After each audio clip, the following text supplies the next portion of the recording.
Hello, Napa Valley Life Church. We're here today to talk a little bit about tithing. Specifically, Michael is on our finance team and he's going to give you some great ways to go about tithing. But before we get started with that, I want to talk a little bit about discipleship and tithing and what the Bible has to say about giving to the church. So first of all, I want to jump into Matthew 5 through 7, which is the Sermon on the Mount.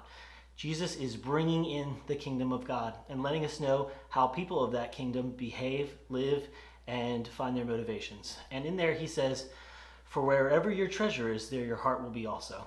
So if we want our hearts to be in the church, we're going to invest our treasures there. And if we want to know where our heart is, we see where that treasure goes. So we are, as kingdom people, are looking to put ourselves wholeheartedly into the mission. So if you're excited about the church and you want to invest in the church, and not only your tithe but your time, put your treasure there and your heart will follow. Additionally, we believe as Christians that God has blessed us with every good gift, whether that be our talents or the check that we get for expressing those gifts that he's given us. So as kingdom people, we want to be good stewards over those gifts, and that means investing them in a way that reflects our membership as part of his church and as part of his kingdom. So in light of that, we're going to jump to Michael here. Michael is part of our finance team, and he's got some great, easy ways, alternative ways other than just putting cash in the box in the back of church to help you tithe more easily and more efficiently. So Michael, do you want to, so let's start out with telling us a little bit about yourself, how long you've been at the church, and then you can jump into some information that you've got there. Sure thing. Let's see, I've been coming to Napa Valley Life Church for just a little over 2 years now. My wife and I, Gina, just moved up here from the peninsula there down right near San Mateo a couple years ago.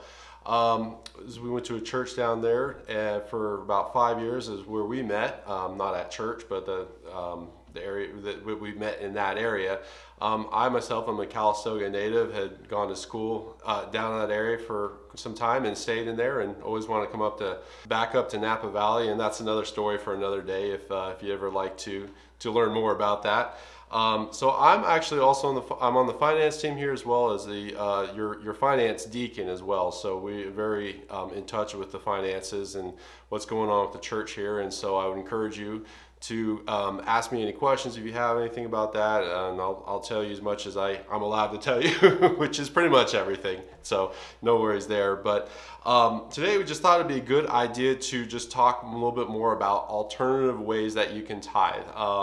Maybe some of you are familiar with this, maybe you're not, but I think it's always just a kind of a good refresher that there are other ways to give to the church other than just giving cash, which of course we'll always take that, no problem there at all. But some other things that you can do, which you may not be aware of, are as follows. But before we get into that, just want to make a suggestion. If you're not doing this already, it might be a good idea to set up some sort of automatic deductions. I mean, if you get confused like myself all the time, it can be a challenge just to remember to write that check every month and do that. So a couple easy ways to do that is through the Breeze platform there. You can set up recurring deductions, or if you use some sort of online bill payment as well, you can set up that way as well. Just easy, you can set it and forget it type thing there. So I would encourage anyone just to maybe consider doing that if you're not doing so already. And did you know that earlier this year that an endowment fund was set up for the church? So this was set up with some of the leftover Redwood money. And so the first additional way that you can tithe here is you can actually give some investments you may own. If you own stock, bonds, mutual funds, you can find that this might benefit yourself and the church in a few different ways. And we do accept those now as part of this endowment fund being set up there. And this may be beneficial for a few reasons. Perhaps maybe discretionary cash on hand is not always available. Also, it can help you do legal avoidance of capital gains tax. And I want to emphasize the legal on there. Yes, it is 100% legal. The IRS will say the same thing. So for example, if the stock has increased in value from the time that you purchase it, you can avoid the capital gains tax by donating the stock to your favorite charity or Napa Valley Life Church potentially. And the total amount will still eligible for a deduction there.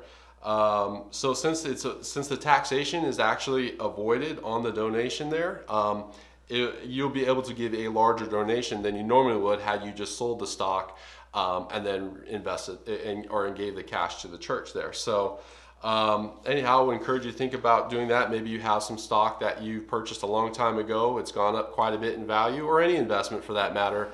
And then maybe perhaps tithing that way is one thing you can do. One thing I want to note about this too is that if you donate the stock and you've held on to it for more than a year, then you can deduct the entire market value at the time of donation. If it's at a loss, I kind of suggest people you should actually consider maybe selling it and then donating the cash as well. So anyways, you could come talk to us a little bit more if you want to have some more information about that. But that's one unique way that you can tithe there, other than just giving cash to the church. So just some key takeaways from that is giving the stock often results in a larger donation potentially. And then if it's risen in value since you bought it, usually just giving the stock outright is preferable.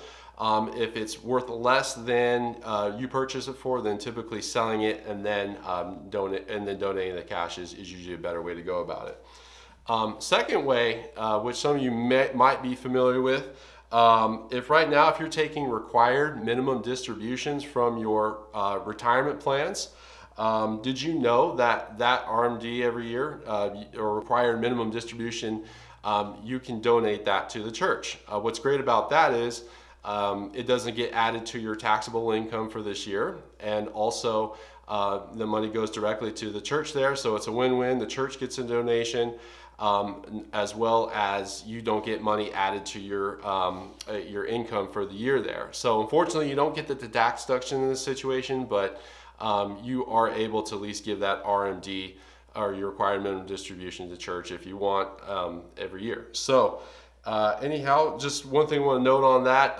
required minimum distributions are suspended for this year though, for 2020, so this might be something moving forward. You can do some planning there. One thing I want to always encourage you to do too is, if you're considering any of these transactions, always please speak with your tax advisor first, just to make sure that everything I described here does apply to you.